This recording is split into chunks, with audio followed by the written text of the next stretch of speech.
लगाएंगे मनोरंजन के लिए तो फिर आनंद नहीं आएगा, कथा विलंब करेगी। राजा परीक्षित ने जैसे ही सुना कहा कि मुकुट में सोने में तुम्हारा वास हो, उसी समय वो कलयुग छोटा सा रूप बना करके राजा परीक्षित के मुकुट में जाकर के बैठ गया।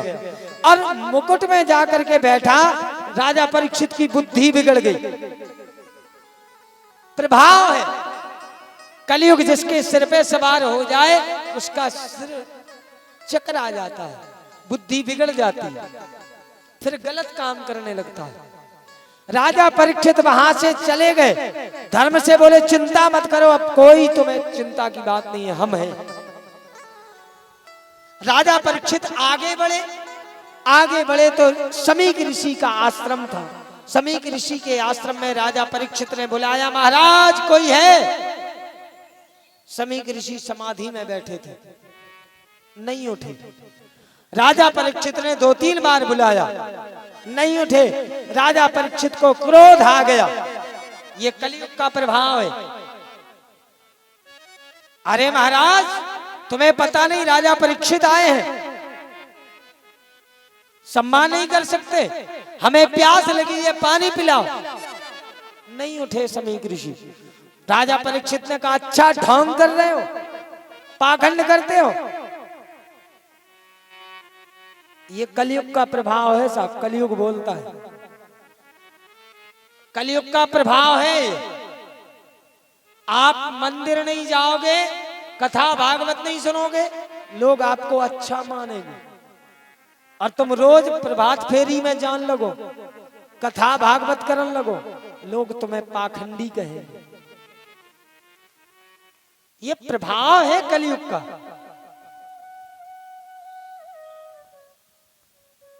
ना खुद अच्छा करेंगे ना दूसरों को अच्छा करने देंगे। हमने ये देखा है कई जगह, अगर कोई मंदिर नहीं जाता है तो लोग ये नहीं कहेंगे कि मंदिर जाया करो। अगर कोई मंदिर जाता है और जैसे ही वो घर से निकलेगा राम राम कहते हुए मंदिर के लिए, तो 4 लोग बातें, देखो कितना ढोंग कर रहा, कितना पाखंड दिखा रहा। 4 लोग अगर सुबह सुबह प्रभात फेरी में जाएंगे तो लोग ये नहीं कह चलो भैया सुबह से हमारी भगवान के नाम से शुरुआत हो रही, ये नहीं कहेंगे लोग कि भगवान का नाम से लेने से सुबह की शुरुआत हो रही है, ये नहीं कहेंगे। बल्कि ये कहेंगे कि देखो कितना पाखंड बकरा, सुबह 4 बजे से राम राम करने लगे।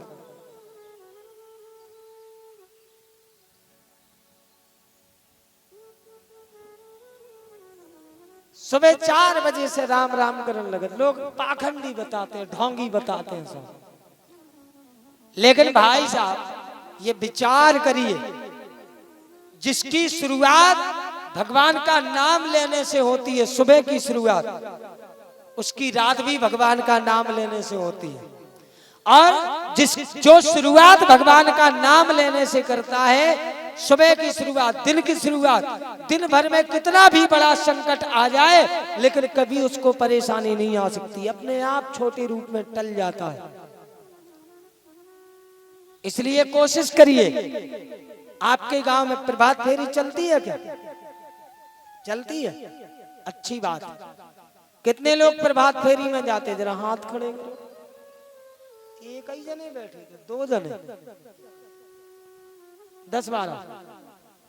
कोशिश करिए कि प्रभात फेरी में कम से कम 10, 20, 30, 40 लोग हो गए। अकेले जेंट्स नहीं, माताएं भी जा सकती हैं। हमारे ललितपुर जिले में कम से कम 300 गांव में साथ प्रभात फेरी चल रही है, 300 गांव में। और हर गांव में हर साल कथा होती है और पूरी प्रभात फेरियों का सम्मेलन भी है। हमारा भी एक कार्यक्रम है 24 तारीख से 30 मई तक, उसमें 51 गांव की प्रभात फेरियों को बुलाया गया है सम्मान करने के लिए। आप देखना, आपको भी हम आमंत्रित करवाएंगे, आप लोग भी आना। कोशिश करिए कि प्रभात फेरी में कम से कम 20-30 लोग हो गए।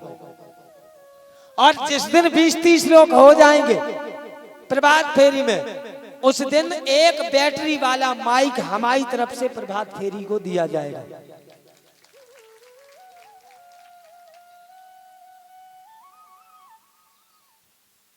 कब? स्टार्टिंग में नहीं, ये रोज का क्रम चाहिए सब, प्रतिदिन का। 20-30 माताएं होंगी, 20-30 पुरुष होंगे। जब 30-40 लोग निकलेंगे तो अपने आप घर के दरवाजे खुल जाएंगे लोगों के कि प्रभात फेरी आ गई, है ना।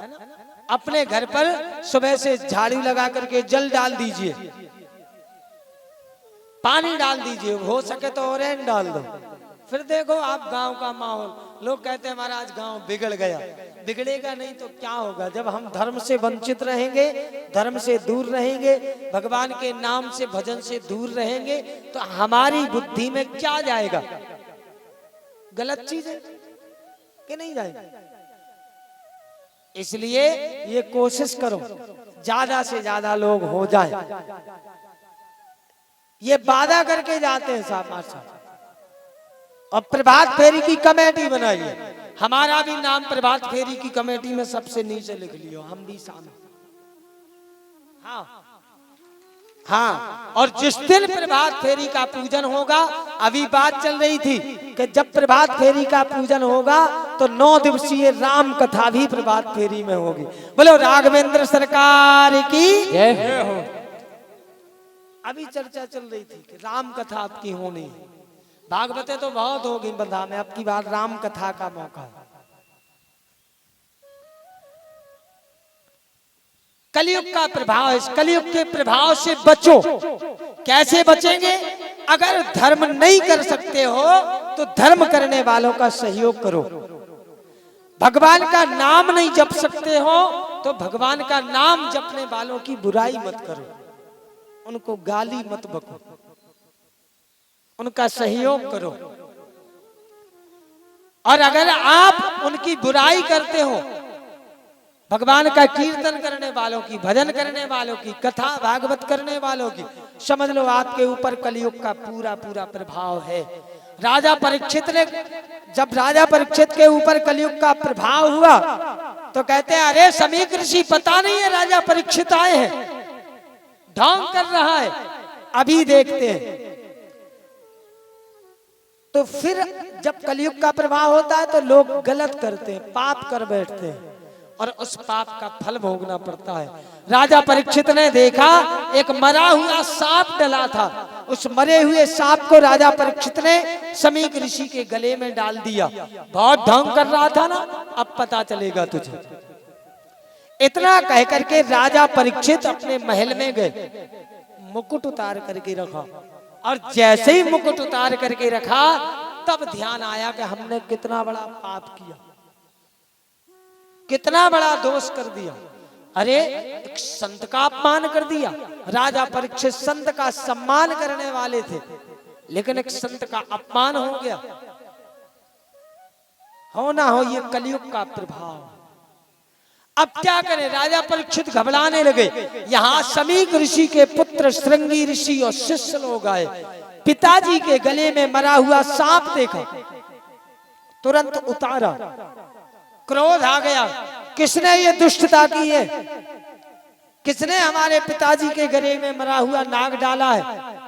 और जिसने भी डाला होगा हम श्राप देते हैं, आज से 7वें दिन इसी तक्षक नाग के काटने से उसकी मृत्यु हो जाएगी। श्राप दे दिया। समीक ऋषि की समाधि खुली और बोले बेटा तुमने श्राप दे करके बहुत गलत किया। बोले पिताजी क्यों? बोले ये किसी और ने नहीं, ये राजा परीक्षित से अपराध हुआ है, गलती हुई है। बोले महाराज राजा परीक्षित तो धर्मात्मा राजा था। बोले बेटा ये कलयुग के प्रभाव से उस कलयुग ने उनकी बुद्धि को बिगाड़ दिया, इसलिए ऐसा पाप हो गया। जाओ राजा परीक्षित से कह दो कि तुम्हें 7वें दिन मरना है, अपनी मुक्ति का उपाय खोज लो। और हमें तुम्हें भी 7वें दिन मरना है, 7 में से 8वां दिन नहीं है क्या? गिनो रविवार से शनिवार तक 7 ही दिन। राजा परीक्षित को सूचना मिली कि 7वें दिन मरना है। अगर हमें पतो पड़ जाए कि तुम्हें पतो पड़ जाए कि हमें कल डिंडू में मर जाने, तो हम क्या करें? बताओ बताओ। पूरे रिश्तेदारन को बुला ले, अच्छो अच्छो खा ले। दुनिया की एक से एक महंगी महंगी चीजें जो कछु मन में हुई है वो सब खा ले, रो ले, डीफ ले। जो हमारे दुश्मन हुई हैं उन्हें भी मार डाले, कहे हमें तो कल मरी जाना, लेकिन अपनी मुक्ति को उपाय नहीं खोजे कि मुक्ति हो जाए। धन्य है राजा परीक्षित। कोई तो रोता है, राजा परीक्षित हंसने लगे। अपनी पत्नी के पास गए, महारानी। उनकी पत्नी बोली, महाराज आज तो आप बड़े खुश दिखाई दे रहे हो, बड़े प्रसन्न हो। परीक्षित बोले, प्रसन्नता की ही बात है। क्यों? बोले किसी को कोई भरोसा नहीं है कब किसको मर जाना है, लेकिन हमें ये भरोसा है कि 7 दिन तक हम नहीं मर सकते। 7 दिन के पहले मौत हमारे अगल बगल भी नहीं आ सकती। नहीं कश्चित क्षणमपि, जहाँ एक क्षण का ठिकाना नहीं है, एक पल का ठिकाना नहीं है, एक सेकंड का भरोसा नहीं है। हम कहते हैं कि हमें 7 दिन का भरोसा है, 7 दिन तक हम मर नहीं सकते। ये बहुत बड़ी बात है। कहा भी गया हो, जिंदगी एक किराए का घर है,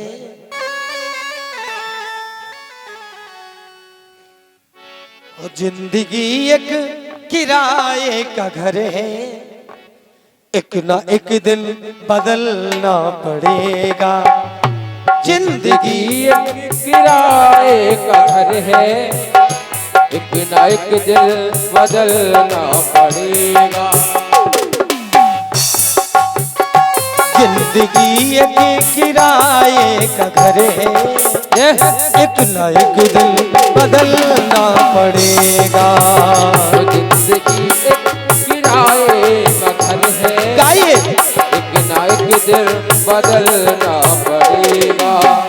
ओ जिंदगी एक किराए का घर है, एक ना एक दिन बदलना पड़ेगा।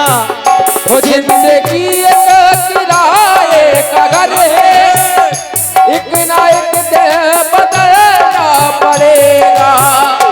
मौत जब तुमको, मौत जब तुमको,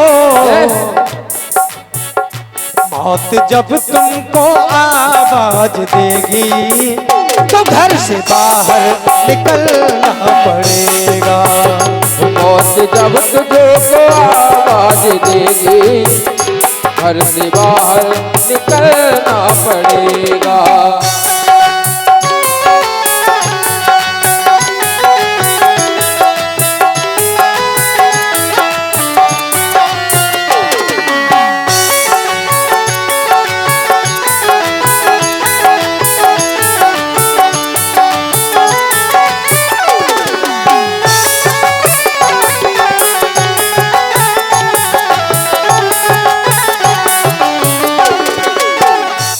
और सुनो भैया,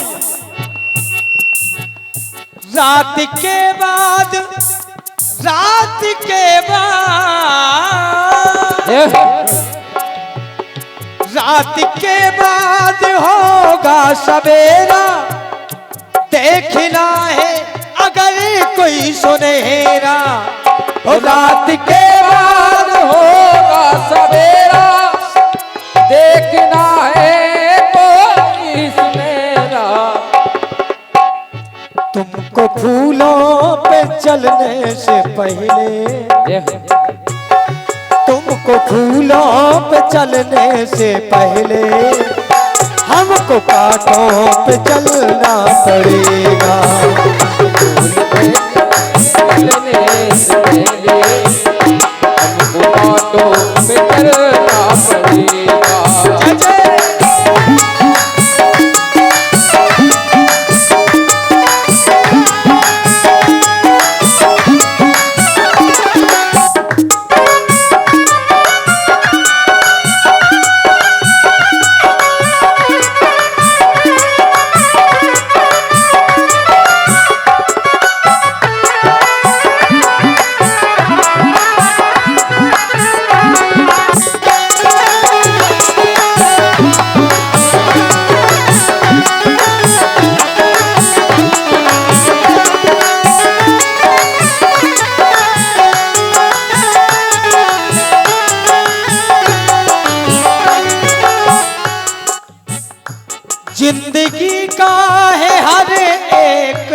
सपना, जिंदगी का हर एक सपना होना चाहिए। सबकी जिंदगी में एक सपना देखो, उस सपने में क्या देखो? जिंदगी का है, जिंदगी का है, जिंदगी का हो हर एक सपना, ढूंढ ले कोई महबूब अपना, हो ढूंढ ले कोई महबूब अपना, ढूंढ ले कोई महबूब अपना। जिंदगी का हो हर एक सपना, ढूंढ ले कोई महबूब अपना। लेकिन वो महबूब कौन हो? कौन महबूब? ये दुनिया के नहीं, दुनिया वाले तो कैसे हैं सर? एक बहुत अच्छी लाइन है जीवन भैया, मत लव करो किसी से, लव यानी प्रेम, मत लव करो किसी से। क्यों? बोले मतलब के यार सारे। शब्द एक है लेकिन अर्थ दो। मत लव करो किसी से, मतलब के यार सारे। इसलिए सपना देखना है, महबूब बनाना है, हमारे गोविंद को बनाओ साहब। इससे बढ़िया महबूब कभी नहीं मिलेगा। ये दुनिया के लोग तो धोखा दे के चले जाएंगे, कहीं भी मझधार में छोड़ करके भाग जाते हैं, कोई भरोसा नहीं। लेकिन जिसने इसको महबूब बना लिया, ये उसको कभी नहीं छोड़ता। जिंदगी का है हर एक सपना, ढूंढ ले कोई महबूब अपना, या जमीनों में, या जमीनों में, या जमीनों में तुर्बत बनेगी, या चिताओं पे जलना पड़ेगा। जिंदगी तो किराए का घर है, एक ना एक दिन बदलना पड़ेगा।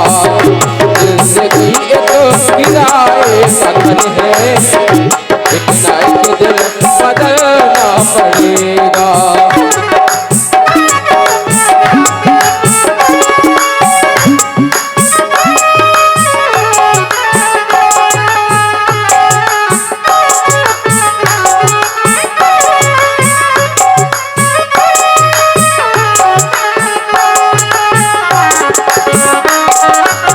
एक ना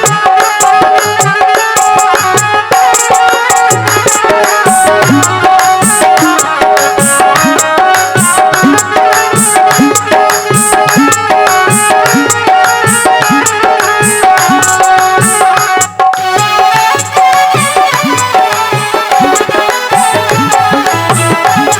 पड़ेगा। किराए का घर है, एक ना एक दिन बदलना पड़ेगा। जिंदगी तो किराए का घर है, एक ना एक दिन बदलना पड़ेगा। ओ जिंदगी एक किराए का घर है, एक ना एक दिन बदलना पड़ेगा। जिंदगी एक किराए का घर है, एक ना एक दिन बदलना पड़ेगा।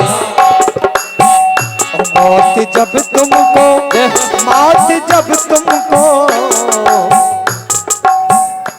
जीवन का सबसे बड़ा सत्य है मृत्यु, है ना? हमने कल बताया था, हर जगह लिखा रहता है, यहाँ पोस्टर चिपकाना मना है, दीवार पर लिखना मना है, यहाँ खड़े होना मना है, यहाँ बैठना मना है, यहाँ गाली देना मना है, यहाँ शराब पीना मना है। लेकिन कहीं नहीं लिखा रहता कि यहाँ मरना मना है। मरने के लिए सब जगह छूट है कि नहीं? सब जगह छूट है, कहीं भी मर सकते हो। मौत जब तुमको आवाज देगी तो घर से बाहर निकलना पड़ेगा। मौत जब तुझको आवाज देगी बाहर निकलना पड़ेगा।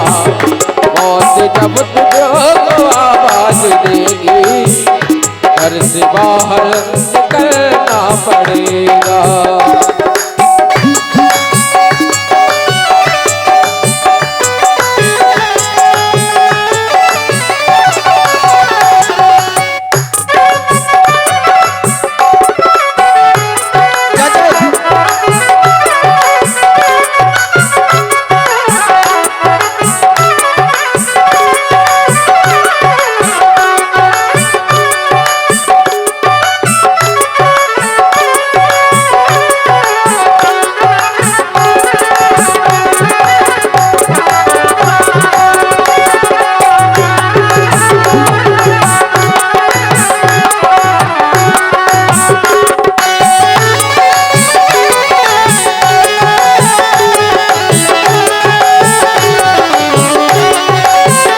जिंदगी एक किराए का घर है, एक ना एक दिन बदलना पड़ेगा। जिंदगी एक किराए का घर है, एक ना एक दिन बदलना पड़ेगा। एक ना एक दिन बदलना पड़ेगा, एक ना एक दिन बदलना पड़ेगा। ओ जिंदगी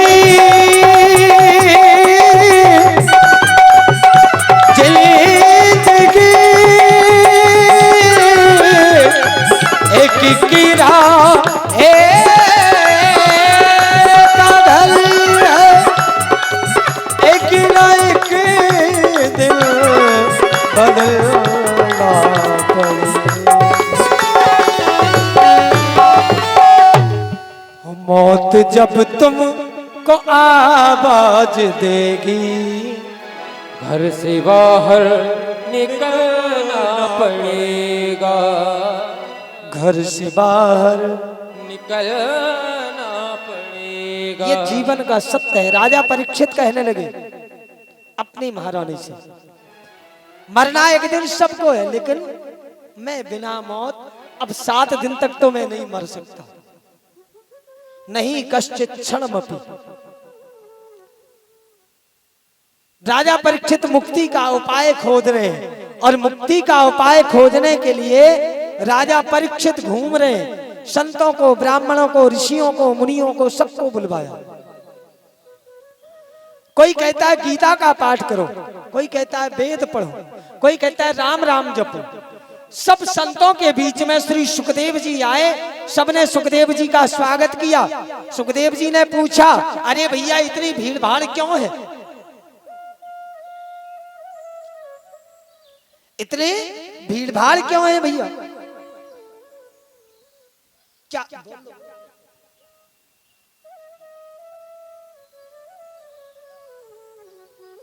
और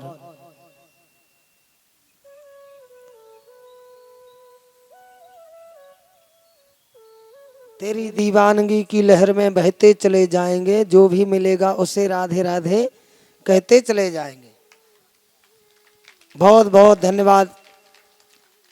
51 रुपए मिक्कू राजा की तरफ से।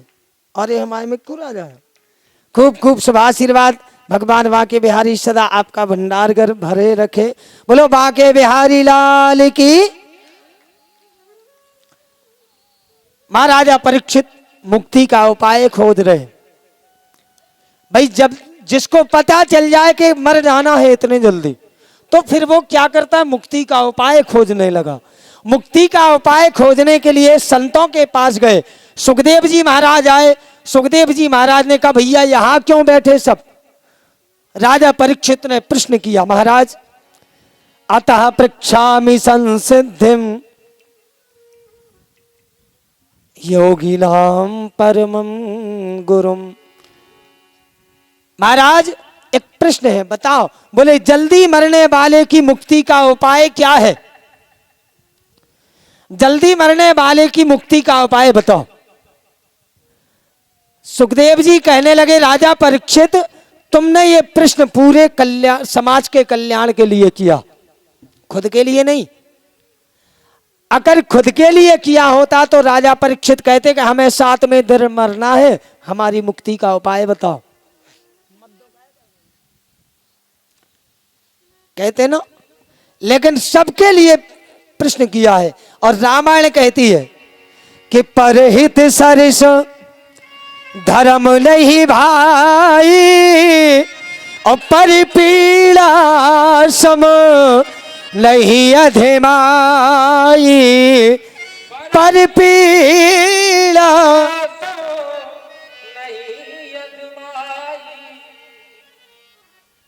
पर पीड़ा, दूसरों की पीड़ा के समान कोई दुख नहीं है, और परहित के समान कोई धर्म नहीं है।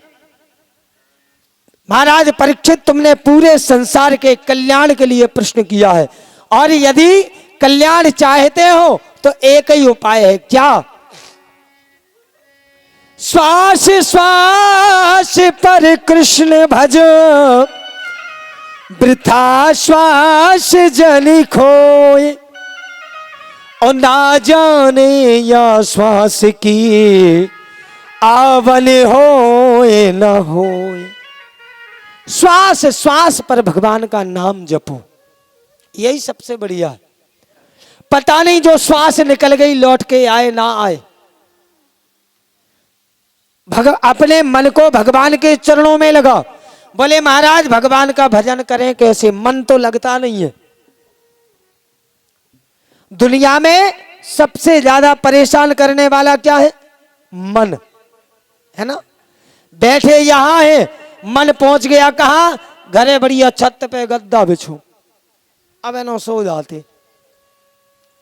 बैठे यहां है, मन पहुंच रहा है बंबई चले जाओ, विदेश घूम आओ, दिल्ली घूम आओ, कहीं घूम आओ, जो अच्छा लगे वो खा लो, लेकिन मन नहीं लगता है। परीक्षित कहने लगे सुखदेव जी से, बार बार उठेंगे, मन कैसे लगाएं? और मन सबसे ज्यादा चंचल है। एक बहुत प्यारा गीत गाया है लता जी ने, है ना। कहो तो 2 लाइनें सुना दे। बहुत प्यारा गीत है साहब। ओ तोरा मन दर्पण कहलाए, ओ तोरा मन दर्पण कहलाए।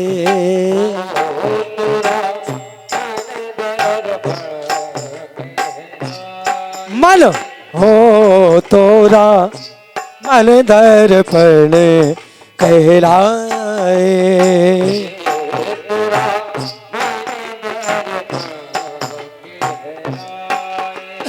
मन क्या है? मन ही देवता, मन हमारा देवता है। मन ही देवता, मन ही ईश्वर, मन से बड़ा न कोई। मन ही देव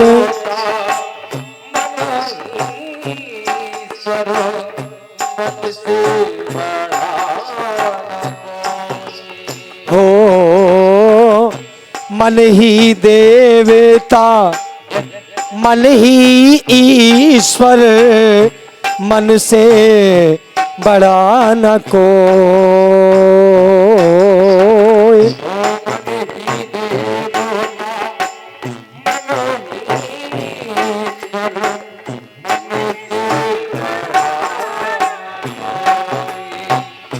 मन उजियाला जब जब फैले, जग उजियाला हो।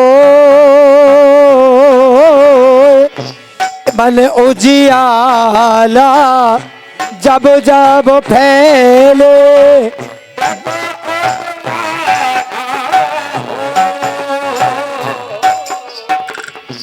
इस उजले दर पर प्राणी, इस उजले दर पर प्राण, धूल ला जमले पाए, तोरा मन दर्पण कहलाए।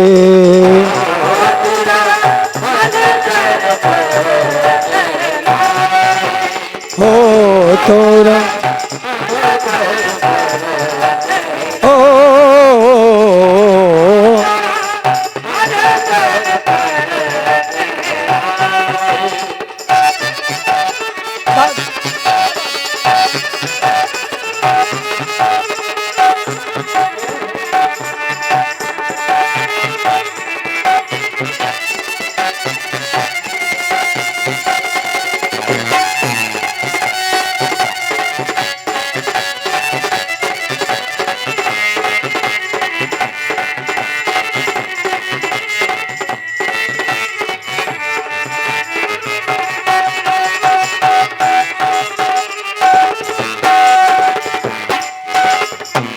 मन क्या है? सुख की कलियां दुख के कांटे, मन के नैन हजार हो।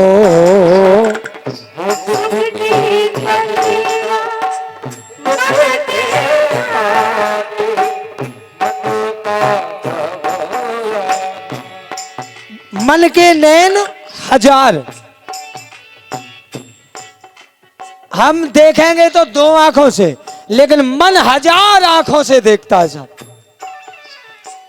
सुख की कलियां दुख के कांटे, मन के नैन हजार हो।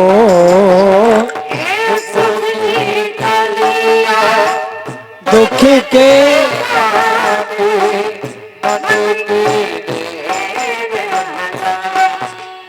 ओ मन से कोई बात छिपे ना, क्यों मन सबका आधार। जग से चाहे भाग ले प्राणी, जग से चाहे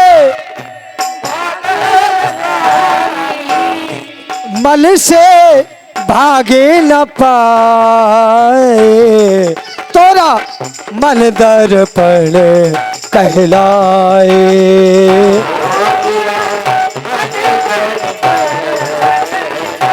हो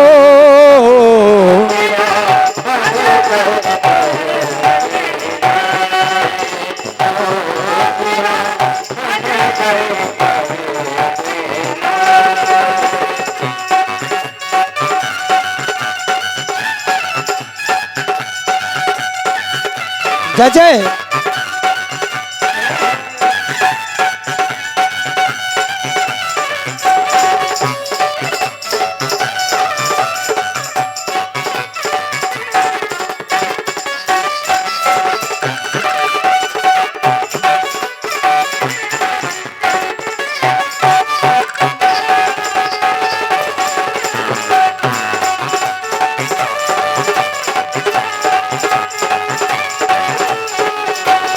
तोरा मन दर्पण कहलाए।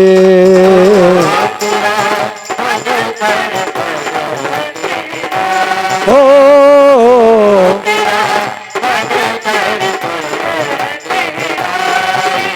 हो तोरा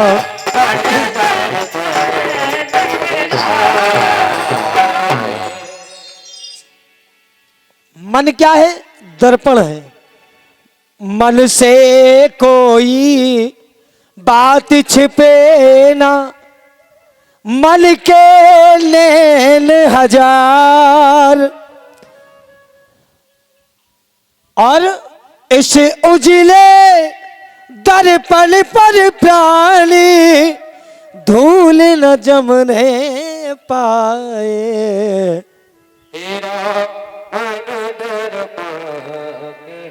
हो